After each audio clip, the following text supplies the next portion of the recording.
I'm coming in. Oh my God. Thank you, George. That's. Do you didn't want a honey in it? Did you or anything like that? Sugar? No. With the singers enjoying a much-needed brew, George takes time out to chat to journalist Adam about more intimate issues. Hello, gorgeous. How are you? You're right. Yeah, nice to see you. Oh, this is for Observer. Okay. And it's this section they do called What I Know About Men. Could fill a postage stamp. The first time a man touched me, it transformed my life. I know how she feels. I probably come across quite confident. You know, I have attracted people in my life who want to be taken care of, you know. In some people's eyes, they probably look at me and think, oh, you know, I'm quite a powerful person. Very often, it falls apart because you actually, at some point, have to reveal that you're a human being. For example, you know, if you're going out with someone that's younger and prettier, they soon realise how they can manipulate you through, you know, sexual behaviour or emotional behaviour. You know, and there's a lot of game playing in relationships, you know, particularly with men. With George busy in the kitchen, the singers give us some gossip on what it's really like to work with the 80s icon. Don't talk your business in front of George, because it will be a song by the next day. Isn't it? And it's very true. He's done that to me. We've been having a conversation about some ex-boyfriend of mine, and the next day it was a song. And then he had the brass to ring me and say, could you sing a session for me? And I was reading the lyrics, and I was like, George. And he was like, yeah, that was the conversation we had last week in full song format. And I had to sing it. Lies, lies, lies, and more damn lies. Yeah. So yeah, he's a great songwriter. And you used to be so sweet, I heard you say that my love. All the songs I wrote in Culture Club were about my relationship with John.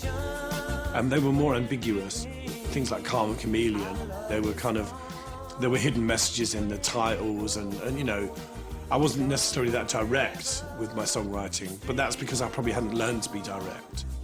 Although the turbulent relationship between George and drummer John Moss provided Culture Club with some of their biggest hits, behind the smiles it was a very different story. There used to be fights, me and John were always fighting on tour, you know. I mean, John broke his hand about 3 times trying to punch me. I mean, for years I thought, you know, dysfunctional relationships were completely normal, you know. Oh, he hits me, so he must love me, you know, he cares. That kind of knows. 22 years on, and George is still gigging, but this time it's with a new band, and the first date in the festival season takes him to Switzerland, where he'll be performing in front of a sellout crowd. I don't notice you. Who are you? I'm in a bit of an arsey mood, because they wouldn't let my friend in with me. And then I said Naomi Campbell was right. I didn't really, but I wanted to. What car are we in? Which one? Oh, the Europe car. Oh, the big white thing. I don't have the kind of relationship with my band that I did with Culture Club, you know. Come on, paraplegics. Being so bossy. Bossy boots. Bossing everyone around, here, there, everywhere. What? Calm down. John Themis is my main sort of writing partner. Clever. I love him dearly. I mean, you know, he's like family to me, so it's getting all emotional. Don't fancy him now. The band arrive at the Caribana Festival, just moments before they are due on stage. Although George is a seasoned professional, the pressures of performing live in front of thousands still takes its toll. All you're thinking about is whether you're going to be any good. Will you hit the notes, engage with the audience, connecting with people. I think that is more important than anything else. Ideally, you want to go on stage in a great mood, you know, and I try to do that as often as possible these days, but I've had my grumpy moments. How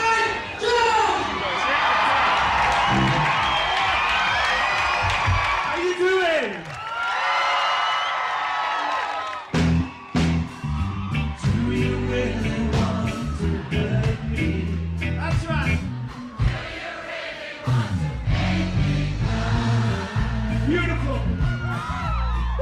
In my shows, I've always done old songs. I've always done the staples, you know, Do Really, Karma Chameleon. It's like when I go and see David Bowie, because I'm a huge Bowie fan, and, you know, there are certain songs that I just will get up and forget that I'm Boy George and just sing along and be a fan, you know. And that's what music does. That's what it should do. It should make you forget about what what's going on in your life, really, and just enjoy it for the moment.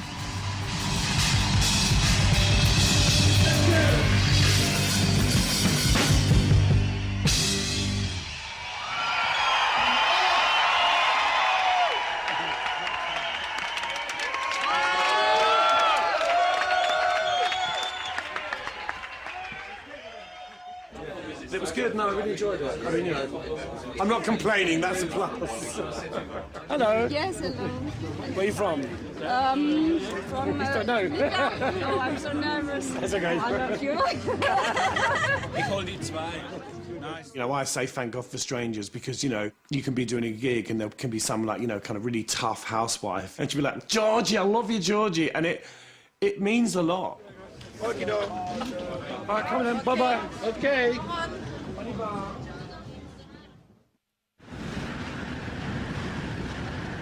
I've kind of been off the map for quite a long time, so I'm not expecting the kind of attention I got in the 80s because it's been a long time.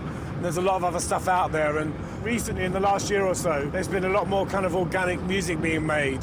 That definitely appealed to me. It just made me sort of feel like it was the right time to kind of start exploring not only music but also live work, because Culture Club were quite lazy in terms of live work. We used to sort of do tours, but we never did any of those really bombastic ones. We never went on the road for a year or anything like that. We always did like 3 weeks, and it was all very polite.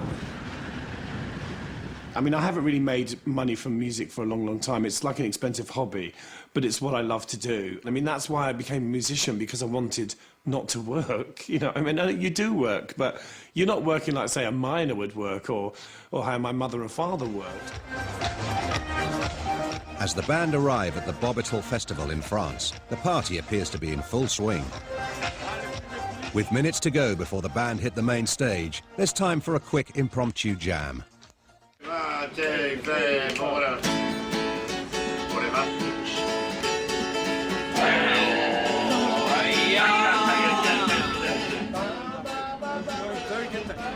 Where are we going?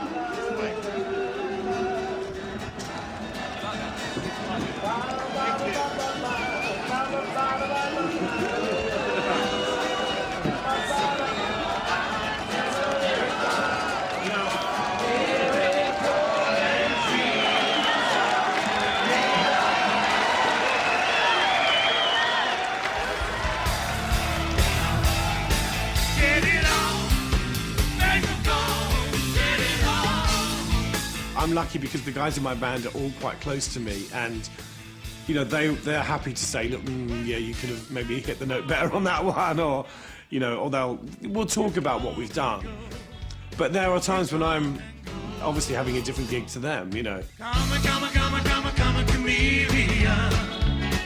You come and go. You come and go.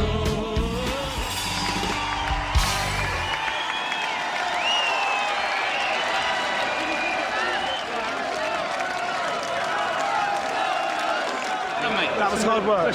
Yeah, it was, but it was such some great moments. I thought it was There were a lot of people that loved it, and a lot of people that were like, comme ci, comme ça. Tu veux, tu veux pas. Comme si, comme ça, tu veux, tu veux pas.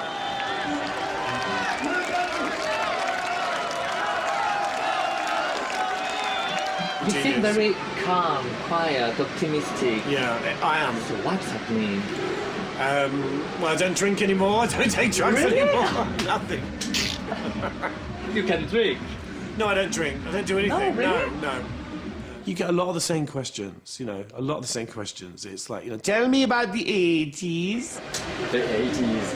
It's like, well, what do you want to know? Be specific. Well, I mean, the thing is, the 80s, the interesting thing about the 80s is that when it was happening, nobody liked it. Yeah. Everybody said it was shit, we were vacuous, fat as children. Nobody liked the 80s, and now everybody loves the 80s. It's a strange thing. I suppose in a way I've re-embraced that stuff, because it was a period when I was really trying to kind of, distance myself from all of that. And now I just think, well, whatever. Hello, I'm Boy George, and you're tuned to Frequencies. We need to speak French. I think this is going to be impossible. Avez-vous un grand beat comme un homme? I only know stupid things in French. With post-gig interviews out of the way, it's time to head back to the hotel.